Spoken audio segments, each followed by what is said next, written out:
ॐ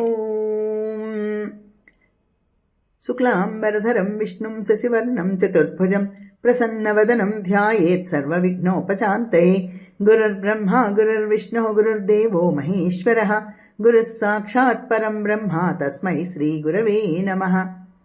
जयत्यतिबलो रामो लक्ष्मणश्च महाबलः राजा जयति सुग्रीवो राघवेणाभिपालितः। दासोऽहं कौसलेन्द्रस्य रामस्याक्लिष्टकर्मणः हनुमान् शत्रुसैन्यानां निहन्ता मारुतात्मजः।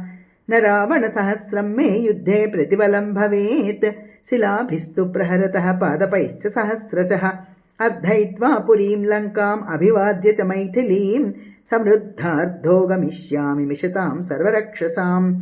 तस्य सन्नादशब्देन ते अभवन् भयशङ्किताः ददृशुश्च हनूमन्तं सन्ध्यामेघम् इव उन्नतम्।